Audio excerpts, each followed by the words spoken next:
DG बतख छोटी और तेज थी। इसे गाना बहुत पसंद था। क्वाक क्वाक ला ला ला। एडी हाथी बड़ा और ताकतवर था।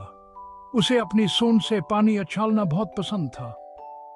वुश छपाक छपाक। वो दोनों बेहतरीन दोस्त थे। डेजी और एडी को इकट्ठे खेलना बहुत पसंद था। एक धूप वाले दिन डेजी के पास एक बहुत अच्छा ख्याल आया। चलो जादुई तालाब ढूंढते हैं। एडी ने खुशी से अपने बड़े बड़े कान हिलाए। जादुई तालाब, चलो चलते हैं। डेजी और एडी अपने सफर पर रवाना हो गए। वो फूलों के खेतों से गुजरे। सूरज उनके ऊपर चमक रहा था। परिंदे एक प्यारी सी धुन गुनगुना रहे थे। मुझे हैरानगी हो रही है कि जादुई तालाब कैसा होगा। मैं शर्त लगाता हूँ कि ये चमकते हुए पानी से भरा हुआ है। इसने ठंडे पानी में छुपा के लगाने का तस्वीर किया। वो जादुई तालाब को तलाश करने के लिए बेचैन थे। जैसे ही वो चल रहे थे, उनकी मुलाकात बंजी खरगोश से हुई। बंजी जोश से ऊपर नीचे उछल रहा था। हेलो डेजी, हेलो एडी, तुम कहाँ जा रहे हो? डेजी और एडी ने बंजी को जादुई तालाब के बारे में बताया। जादुई तालाब, मैंने इसके बारे में कहानियां सुनी हैं। कहते हैं कि ये खूबसूरत रंगों से भरा हुआ है।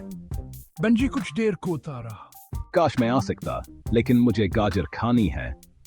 इसने अपनी फूली हुई दम हिलाकर अलविदा कहा। इसके बाद उनकी मुलाकात ओलिवर लॉ से हुई। ओलिवर एक दरख्त पर ऊंचा बैठा था। इसने अपनी बड़ी गोल आंखों से उन्हें देखा।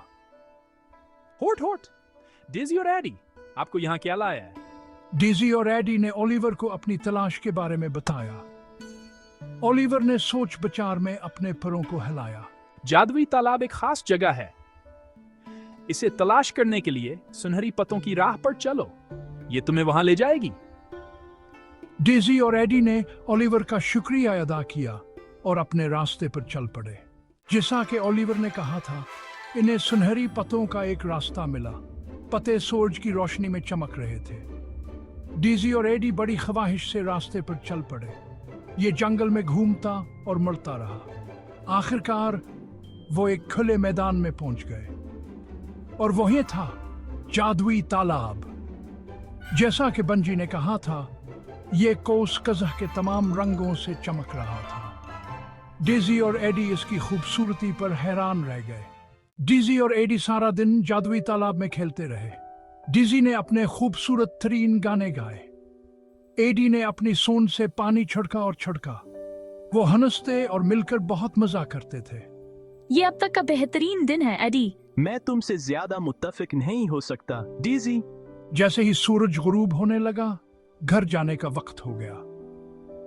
डेजी और एडी खुश और शुक्रगुजार महसूस कर रहे थे।